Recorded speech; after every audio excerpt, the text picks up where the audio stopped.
Muito bem, seja bem-vindo a mais uma entrevista. O nosso convidado de hoje é o deputado estadual Leonardo Albuquerque. O doutor Leonardo, ele é presidente da Comissão de Ética da Assembleia Legislativa. A gente tem muito assunto, é assunto do seu interesse, então fique com a gente.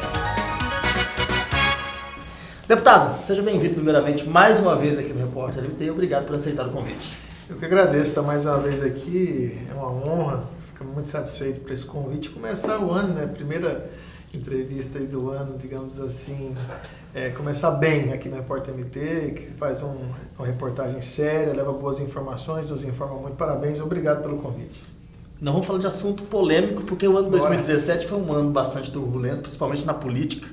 Nós tivemos aí nacionalmente a Operação Lava Jato, mas nós tivemos diversas operações aqui envolvendo principalmente o poder público, foi o caso da Confescote, que é um dos casos mais recentes. Mas teve também a delação do ex-governador Silva Barbosa, que inclusive está prestando esclarecimentos agora à Controladoria Geral do Estado sobre empresas que participavam aí de alguns contratos fraudulentos. E nessa delação, vários deputados, se não me engano 15 dos 24 deputados da gestão anterior, aparece em um vídeo recebendo dinheiro dentro da sede do governo, e alguns deles agora também foi acusado pelo governador, já nessa gestão, nesse mandato, de ter pedido propina, que foi o caso do vereador, do deputado Wagner Ramos, Oscar Bezerra, e entre outros. A Comissão de Ética já prepara uma investigação quanto a esses deputados? Como que está o andamento desse processo lá na Assembleia? Nós recebemos essa notícia com a mesma indignação e assustado como toda a sociedade recebeu de ver essa delação do ex-governador Silva Barbosa e de todas aquelas pessoas que participavam, Silvio, etc., ex-secretários, chefes da Casa Civil e secretariados. A Assembleia Legislativa renovou sua Comissão de Ética, né, que é o Conselho de Ética, fazendo ele pela primeira vez funcionar na sua integralidade. Tivemos que revisar todas as resoluções. A mudança ocorreu porque tinha alguns deputados, inclusive, que eram citados e estavam na Comissão de Ética, né? Perfeito. E a decisão geral foi achar uma nova composição para dar essa liberdade, essa lisura, e pessoas que, claro, que todo mundo é inocente até que prova o contrário. As pessoas precisam ser ouvidas, mostrar as provas, quem está acusando mostrar a prova que fez, mas para que a sociedade sentisse mais lisura, mais tranquilidade para os trabalhos, foi feita uma nova comissão, um novo Conselho de Ética, e ficou formulado dessa nova maneira. Nós recebemos algumas demandas sociais, principalmente das ONGs, e pedimos para abrir para o corregedor, que também foi pela primeira vez que tivemos um corregedor eleito, escolhido, né, deputado Saturnino Masson, e juntamos junto com a Procuradoria da Casa, o jurídico da Casa, para estar nos auxiliando. Fomos provocados pela ONG Moral para abertura de processo ético contra alguns deputados, especificamente nesse caso. Dos 15, como você citou, 2 já não estão mais em mandatos, estão ocupando outros mandatos eletivos. Neste caso, esses ficam a responsabilidade do Ministério Público. Ministério Público, MP, perfeito. Alguns outros estão ocupando um mandato que não mais estadual, né? Estão em mandato federal ou em outra situação, ou não concorreram, não elegeram. Mas nós observamos que no Conselho de Ética, no que tange as resoluções, diz que é até bom a gente olhar o cidadão e explicar. Juridicamente, não poderia ter sido provocado pela ONG, porque só pode abrir a questão da ética contra um deputado, o presidente da Casa pode tomar essa decisão, partido político pode também pedir para que abra o processo ético contra um parlamentar, ou o eleitor que esteja quite com o seu processo eleitoral, que tenha votado nas eleições, que não tenha deixado de votar, que não tenha nenhuma multa, ele pode ir lá e solicitar essa abertura. Mas não uma organização não governamental. Então, infelizmente, essa não pode ser acatada. Mas, como falou, todas as provocações que o Conselho de Ética receber, ele vai mandar para a Corregedoria, vai mandar para a Procuradoria, faça a sua análise. Dentro do que a Constituição Federal e da resolução de ética, nós vamos atuar. Nós queremos, mas o principal, e alguns desses processos estão sob o segredo de justiça. Nem tudo nós temos acesso. Infelizmente, nós poderíamos até contribuir mais como Conselho de Ética em algumas situações. Mas nós não tivemos acesso. Mas o que a gente pede é que torce muito é que o judiciário seja célere. Nós respeitamos o tempo do judiciário, porque as pessoas têm que ter direito da sua ampla defesa do contraditório. Claro, e a gente tem que respeitar, porque não podemos julgar ninguém, apontar o dedo. mas nós queremos celeridade, porque a população quer celeridade. Mas o maior juiz de todos será a própria população neste ano. Esse ano é um ano emblemático no Brasil. É um ano de várias eleições, de diversos cargos eletivos, no Legislativo e no Executivo Nacional e Estadual, principalmente. A população tem que tomar sua decisão, o que ela pretende, qual é o rumo do Brasil que ela quer, como é os parlamentares que ela quer que façam suas leis, e também aprenda o Brasil, a corrupção é um tema que tem que ser debatido. Está sendo debatido dentro das igrejas, dentro das organizações, dentro da sociedade, e tem que entender o que é esse círculo vicioso da corrupção, né? O que a população também faz para que a corrupção seja algo já presente no Brasil. A gente vê até séries de televisão, grandes televisões mostram, desde a época do Império, com sátira, com brincadeira, programas humorísticos. Nós temos que pensar o que acontece, o que está em essa, qual é a raiz da corrupção na cultura brasileira, na política, no dia a dia, para que isso se mude. Eu me pergunto muito, né, porque eu entrei na política com um objetivo, um pensamento, e ainda mantenho essa garra, essa vontade de mudança, de transformação. Mas o maior agente transformador de todo é a sociedade, porque a política é o reflexo da sociedade. Infelizmente, nós temos que pensar nisso, porque quem coloca lá por 4 anos, ou 8, quando é o Senado, né, que é 8 anos ou 4 ou 8 anos, mas na grande maioria dos 4 anos, é a própria população. Então está na hora da população pensar bem, analisar, porque não vai dar tempo do judiciário, pelo que eu vejo, agir nesse sentido. O Conselho de Ética é limitado nas questões de uma resolução que já existe, aprovada por outros legisladores. E ela não está fora de... Eu fiz pesquisa em diversas assembleias legislativas. Ela segue padrões de São Paulo, no Paraná, não está fora. No Senado é até pior, que só partido político pode pedir, abrir um processo ético contra o deputado. Aqui ainda tem essas outras possibilidades, é possível abrir, mas assim, não vai dar tempo do que a gente está vendo, né? E a gente deseja e torce para que a população seja o grande juiz disso tudo e que a justiça continue trabalhando e o Conselho de Ética vai estar aberto a trabalhar, a contribuir com o judiciário, mas realmente tem essa relação, ela está distante. Não existe uma relação próxima do que existe sob segredo, do que está correndo. Nós vamos fazer nossa parte. Eu, como presidente do Conselho de Ética, como dizer, eu não vou alisar, não vou passar a mão na cabeça de ninguém. Todas as demandas que chegarem vão ser passadas para frente. Lá é uma análise jurídica fria. Caso possa se abrir um processo ético, vai para o pleno. E aí a votação de todos, aí quem ganha a maioria vai votar a maioria. Mas o Conselho de Ética vai agir dentro da Justiça, dentro da resolução, do Estatuto, da Constituição, e doa quem doer. Nós vamos seguir em frente e, como eu falo, friso mais uma vez, o grande juiz é você. A população vai ser nossos juízes do rumo que o Brasil vai tomar a partir de 2018. Era até exatamente isso que eu ia perguntar, porque o que acontece? O ano de 2018 é um ano muito engessado. Nós temos aí já na metade do ano uma Copa do Mundo que paralisa praticamente Carnaval, o setor público. Primeiro agora já tem o Carnaval para começar em fevereiro. Os trabalhos devem começar depois do Carnaval. Aí vem eleições, logo em seguida, depois da Copa do Mundo. Quando se vê, já está em dezembro e terminou o mandato. O que fazer, deputado? Porque o que se viu na Assembleia, principalmente com a soltura do deputado Gilmar Fabris, que surgiu toda aquela polêmica, e ainda é um caso de discussão no Supremo Tribunal Federal, que parte dos ministros consideram ilegal essa decisão da Assembleia. Daqui a pouquinho a gente vai falar sobre esse assunto. É para não deixar essa imagem para a população de corporativismo dentro do Legislativo, principalmente em punir os deputados. Então não tem como se fazer enquanto não se liberar esses processos, enquanto não quebrar o sigilo dessa ação, deputado. Ou seja, em 2018 não chega a ser uma conclusão. Estamos fazendo, né? Pela primeira vez o Conselho se reuniu, pediu para que abrisse um processo ético, isso é histórico dentro da Assembleia Legislativa. Eu não lembro de ter isso ocorrido. Eu também não me recordo. Da história. Pela primeira vez a gente fez isso, quer dizer, já é um grande avanço, é um passo, demonstra que não há corporativismo, que a gente pediu para ir à frente, mandou, oficializou, então já é um grande passo, isso é inédito. Como essas operações, como a Lava Jato, como outras operações que estão acontecendo no Brasil, são passos. Mostrar tudo o que está acontecendo, às vezes a gente fica assim, é duro que você, às vezes a tendência de você ser medido na mesma régua de todo mundo. Isso é ruim, dói, né, que a gente faz política. A gente sabe que tem profissionais e pessoas ruins em qualquer lugar. Tem médicos, eu sou médicos que são ruins, advogados, enfim, jornalistas, todas as áreas. E vai ter na política também, infelizmente. E é ruim, mas é bom que está aparecendo e tem que aparecer bastante mesmo. E não pode querer jogar para debaixo do tapete. tem que ficar aflorado para que a população tome consciência e mude isso. Mude. Mas o que está acontecendo em relação ao Conselho de Ética na Assembleia Legislativa é histórico. Isso nunca aconteceu, ele nunca funcionou de verdade. E ela está funcionando. Claro que a gente tem que seguir ritos pré-estabelecidos, resoluções, Constituição.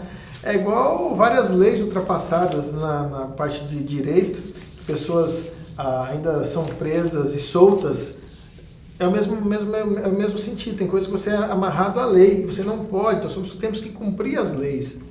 Elas regem, certas ou erradas, elas colocam ordem na sociedade, mesmo que às vezes não sendo justos, essa condução que leva. Mas a gente tem fé sim que, se provocado, nós vamos continuar, nós estamos fazendo nosso papel, esse é o que dá tranquilidade, e a população vai julgar tudo isso sim, que não vai dar tempo nem do judiciário, pelo visto, é colocar o seu peso para que nós possamos separar o joio do trigo, né? E também nem outras entidades vão poder colocar esse peso, assim, definitivo. O juiz de tudo é a população, temos que procurar isso. E nós vemos muito essa discussão de corrupção, eu venho estudando bastante essa genealogia da corrupção no Brasil, discurso até do Papa Francisco, quando bispo na Argentina, tem um texto belíssimo sobre corrupção, não só a corrupção na política, que todo mundo só lembra a corrupção na política, mas a corrupção em todos os sentidos, vale a pena ler esse texto do Santo dia a Papa, dia, no né? dia a dia.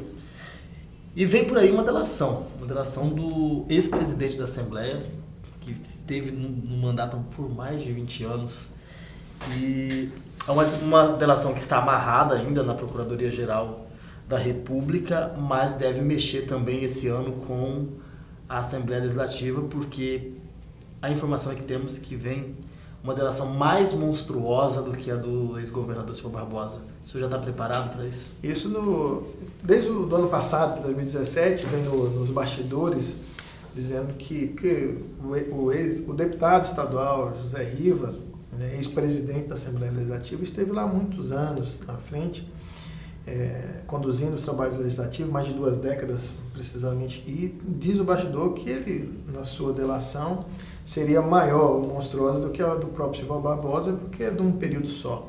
Ele passaria outros períodos, outros governadores, enfim, e outros presidentes de outros poderes.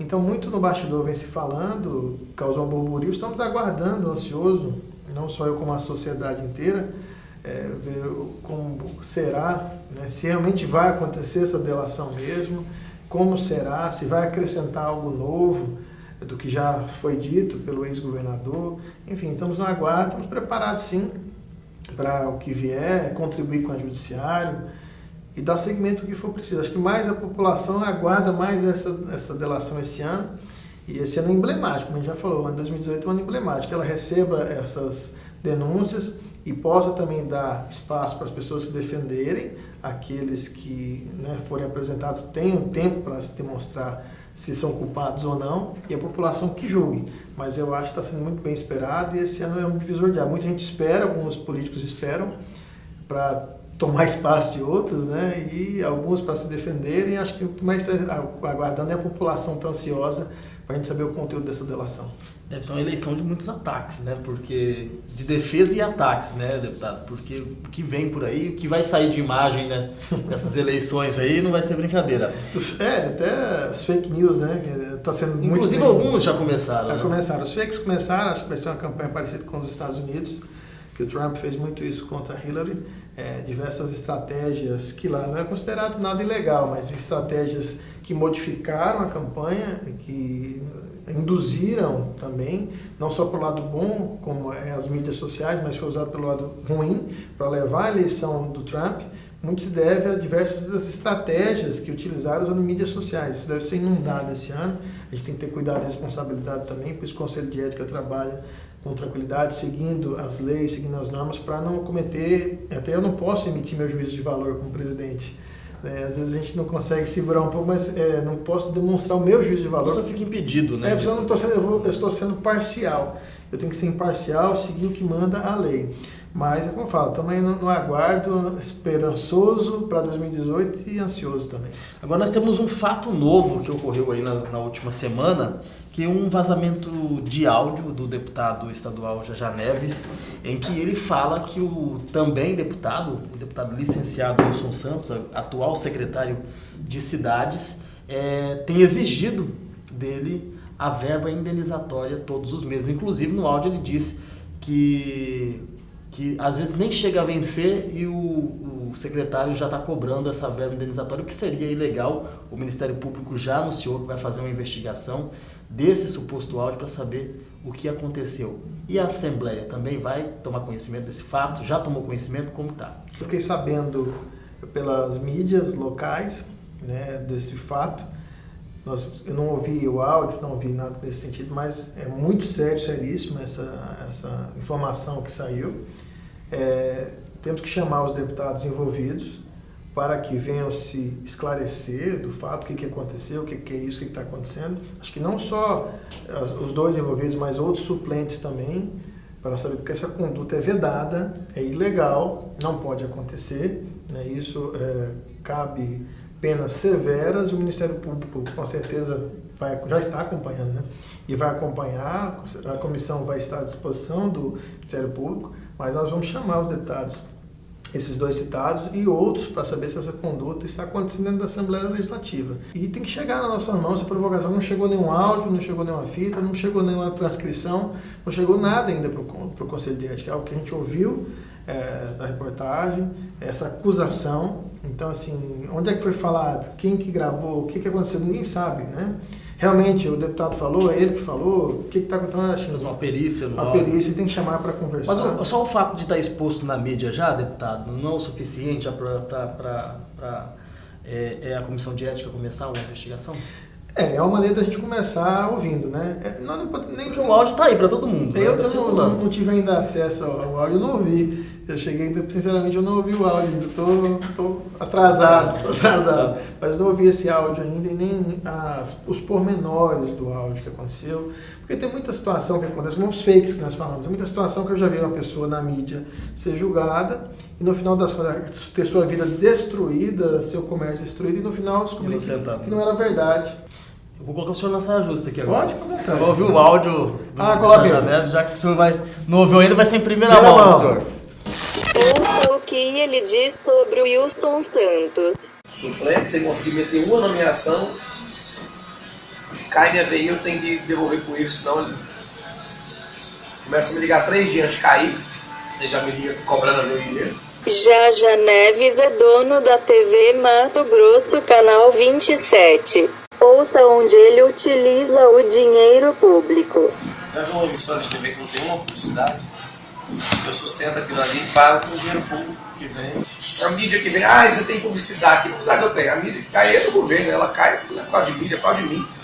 Eu estando lá, ou estando na pintinha amarelinha lá, ou sei lá quem for, vai chegar do mesmo jeito, não chega para ninguém, chega para mim. O governo e a Assembleia, que é o que sustenta hoje tudo na vida sustentado por esses 2 órgãos, mandando a mídia para TV. Ouça o que ele diz sobre seu irmão Ademar Jajá. Peguei a vida do Ademarzinho e peguei, porque, você não se dá pra frente, você não se focar. Falei pra ele, cara, eu resolvi sua vida. Peguei você aqui, eu te dei um mandato, pô. Você tem 4 anos, você administrar sua vida. Segurança, ganhando um baita com salário, você tem sua vida resolvida, mano. Literalmente, ele ser político, ele deu R$1 na campanha dele.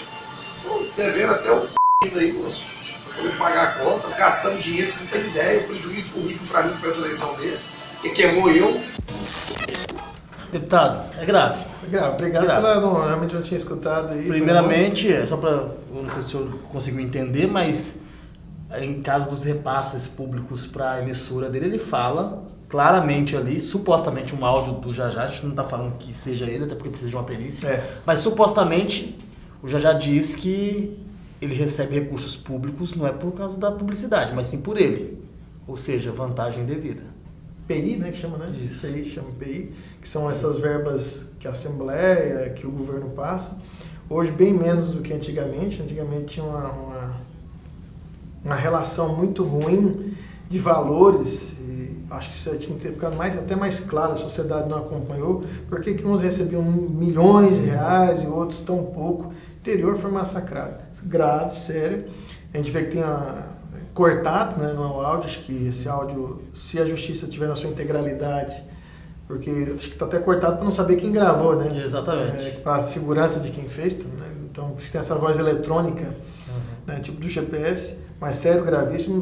Eu quero agradecer ao Repórter MT por ter, em primeira mão, poder passar, porque isso é grave, gravíssimo, tem que ouvir os deputados sim, e a comissão vai tomar suas atitudes. Primeiro passo, chamando os deputados a ouvir e entender melhor e solicitar esse áudio, né?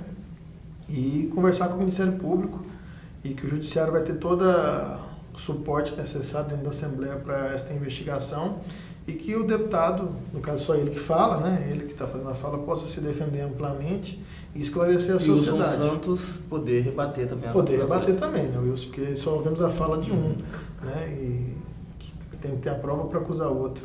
Mas é ele que apresente para a sociedade e para o Conselho o que vai, os esclarecimentos, o que condiz, o que diz em relação, acho que 3 ou 4 temas que falam esse áudio. Mas grave. Ouvir esses deputados deve ser agora no início de fevereiro, assim que retornar aos trabalhos? Assim que retornar aos trabalhos em fevereiro. Tá, ok. Deputado, 2018, ano de eleições, só para a gente encerrar, qual a expectativa aí dos trabalhos na Assembleia e também, claro, o senhor é candidato à reeleição? 2018 é um ano curto, infelizmente. Muito curto. Porque as coisas são paradas até o Carnaval, depois nós vamos ter até junho, que chega no período eleitoral, trava tudo de novo. Antes tem a Copa. Antes tem a Copa. Depois o período eleitoral que trava tudo. Então, assim, para as coisas acontecerem, eu já deixei muito trabalho, muito planejamento, tanto que eu fiquei em planejamento, não viajei, fiquei, né, no final de ano em casa, trabalhando aqui na Assembleia. Fui essa semana passada até Aparecida do Norte, né, no Santuário Nossa Senhora, fui em Guaratinguetá, vi o Frei Galvão. Precisa rezar, porque você tem e fui também tem um desafio grande Cachoeira pela frente. Paulista, né, que fui na Canção Nova também, e essa semana eu tirei para rezar bastante, estar com Deus, porque esse ano vai ser muito pesado, e até o Conselho de Ética e os enfrentamentos também são grandes, para que Deus nos livre, né, de tudo que é ruim, e Mato Grosso melhor, o Brasil melhor também, a gente reza por todo mundo. Questão de reeleição, como eu sou candidato a fazer um bom mandato. Eu quero fazer um bom deputado estadual, para o qual eu fui eleito ainda nesses 4 anos, fazer meu trabalho bem feito, deixar minha marca na história. Eu tenho muita coragem, todas as minhas atitudes foram muito em coragem, enfrentamento, nada foi fácil para mim. Não é fácil na minha cidade, não é fácil na minha região, nem no Mato Grosso, mas eu nunca me furtei dos grandes temas. Fui para a CPI da saúde, a qual eu provei que eu estava certo. Tem muitas coisas acontecendo agora, a auditoria já eram previstas. Já eram previstas, a gente demonstrou isso. O próprio Ministério Público abriu algumas ações, 3 ou 4, que corroborou com o nosso trabalho. O Tribunal de Contas, depois, numa tomada de contas especial, corroborou algo que nós tínhamos 5 anos depois. Nós mostramos que as contas não estavam corretas, foi lá em cima, e diversas outras, uma auditoria que acabou agora nos hospitais regionais, também a gente demonstrou isso, e vamos continuar trabalhando para que outras, até a Comissão de Saúde, eu vou exigir uma auditoria que foi feita agora no Hospital Regional de Cáceres, que o secretário até falou, e a gente não recebeu ainda, mas a gente tem que fazer uma auditoria geral, diversos gargalos. Então, eu fui relator, estou sendo do Ministério Público, e outros temas que eu sempre tive presente. No primeiro mandato fui para cima, e agora essa missão duríssima, que é presidir a Comissão de Ética, mas nós não furtamos, não tivemos medo, sempre foi sim para que era correto, e para cima, com coragem. Então essa é uma marca nossa, e é isso que eu quero deixar no meu mandato. Eu sou um soldado do povo, que a população decidir, eu estou preparado, né? Continuar na vida pública é algo que a gente pensa muito, porque eu acredito no Brasil, acredito no Mato Grosso, acredito que eu possa contribuir muito. Eu só me completo estando no braço do povo, podendo fazer alguma coisa que para o bem da comunidade, é isso que me completa. Eu, como médico, como militar do Exército, sou tenente R2 do Exército Brasileiro, sempre procurei onde eu passei fazer um bom trabalho, deixar essa marca. Então, de um bom trabalho, é isso que eu sou candidato. E o futuro a Deus pertence, a população tem que decidir, eu estou preparado. O poder, essas outras coisas que eu acho fúteis não sobem na minha cabeça. Eu continuo sendo o mesmo Leonardo, mesmo médico, mesmo pensamento, mesmo desejo de mudança, mesma vontade de ver o Mato Grosso um Brasil diferente. É isso que me conduz. é o que conduz minha caminhada, usar esses princípios éticos que eu aprendi na minha vida, seguir em frente. E o que vai acontecer em outubro, Deus é que sabe, né? Mas estamos preparados para o que vem, o que a população decidir, eu estou pronto. É você que está em casa, nosso muito obrigado e até o próximo encontro.